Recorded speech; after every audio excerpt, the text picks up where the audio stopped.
कबीर साहब का दिया हुआ दिमाग इस दास को, हमें पता था मेरी कितनी बुद्धि थी, अब मुझे मालूम है परमात्मा का दिया हुआ ये सब कुछ किया हुआ हो रहा है। न ये इलेक्ट्रॉनिक जो सिस्टम बनाया जा रहा है, टीवी, इंटरनेट, डीवीडी, कंप्यूटर, ये मनुष्य नहीं बना सकता। ये मोबाइल छोटे छोटे बना दिए, इसमें पूरी फिल्म परमात्मा के सत्संग भरे जाते हैं, 50-50, 100-100, 200 घंटे के।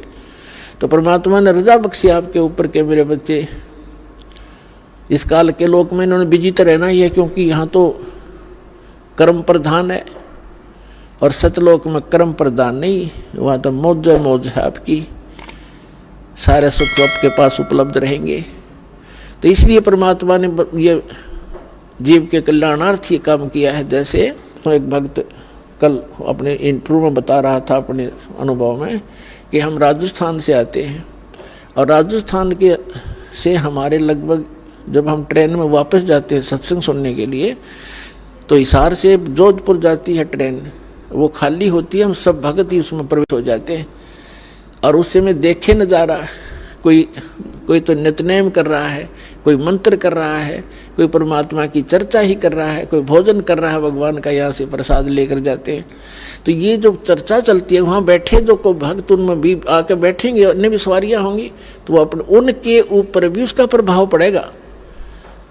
इन वाणियों का पूरे वातावरण में अब प्रवेश होगा। और जो जैसे कुछ ऐसे पाप होते हैं मनुष्य के, परमात्मा की वाणी सुनने से ही अक्षीण हो जाते हैं और फिर वो चेतन होता है। जैसे एक किसी को सर्प डस जाता था तो पहले आध्यात्मिक ट्रीटमेंट होया करते थे, तो उसको गार्डू होते थे जो झाड़ फूक करने वाले, विष उतारने वाले, वो एक मंत्र बोला करते थे।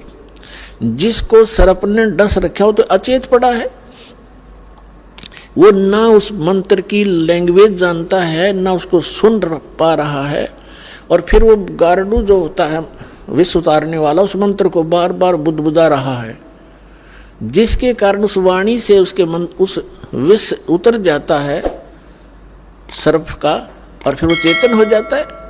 ना वो सुन रहा था, ना उसको उसकी भाषा जानता है वो क्या बोल रहा है, और उसने प्रभाव कर दिया। ठीक इसी प्रकार ये वो मंत्र है उस परम पिता के, आपको काल भगवान ने डस रखा, अजगर ने, ये विष इस मंत्रों के, इस परमात्मा के वचन के इसके अतिरिक्त कोई उतार नहीं सकता। तो ये वाणी जो परमात्मा की है ये उस काल के विष को उतारने के लिए है। आप अचेत पड़े हो इस गंदे लोक में, न ये रहने का स्थान है। 1 मिनट में ना जाने के बिजली गिर जा, हर एक टूक के लिए सारा दिन धक्के खाते, अंडे सो झूठ बोले, मिलावट करें, पता नहीं के जुल्म ढा लेते हैं और पाप फिर भोगने पड़ते, कुत्ते बन के सिर में कीड़े पड़ते हमारे। तो ये जो वाणी परमात्मा ने भी साधन दिए हैं आपको, मोबाइल बूढ़े का देख ले, बालक के सबकी जेब में, बहन बेटियों के पास हो गए। और इसमें पहले तो बकवाद भरा करते थे, फिल्म देखा करते, अटपट रखा करते, अरे परमात्मा की वाणी चलती है इसके अंदर। तो ये वाणी जैसे कोई खेत में गया है तो जाते हुए चल खेत में जाते हैं, किसान है, मजदूर है, चलो वहाँ करेंगे, नित्य मोबाइल जेब में है, काम कर रहे हैं, मोबाइल ऑन कर लिया, काम भी कर रहा है, नित्यनेम भी कर रहा है, मंत्र भी कर रहा है, कान में लीड ला लिया, आजकल 100 सिस्टम दे दिया जाता ने, तो वो प्रभाव पड़ेगा सबके। जैसे एक किसान हल जोत रहा है, बीज बो रहा है, एक तो तम्बाकू पीवा के लिए बीड़ी घूट मारो और फिर न्यू, एक तो तम्बाकू का जो वासना वो जागी। अरे भगवान का भक्त परमात्मा के मंत्र करता करता बीज बोए, उस खाने वाले पे भी असर होगा उसका, जो उस अन्न को खाएगा। तो इसी प्रकार जो इस वातावरण में फैल रही है वाणी परमात्मा की, बच्चा बच्चा जन जन सब उसी की चर्चा करता है। कोई वाणी बोल रहा है, राम नाम रटते रहो जब तक घट में प्राण, कदे त दीन दयाल के भनक पड़ेगी कान। तो भक्ता के बच्चे ये वाणी बोलेंगे तो उसके आसपास जो और बच्चे होंगे उन पर भी असर पड़ेगा। तो इस प्रकार परमात्मा ने कहा कि इस कलयुग में पूरी सृष्टि इस सतनाम को प्राप्त करेगी और सब भक्ति करेंगे मेरे बच्चे और सब पार हो जाएंगे। बोलो सतगुरुदेव।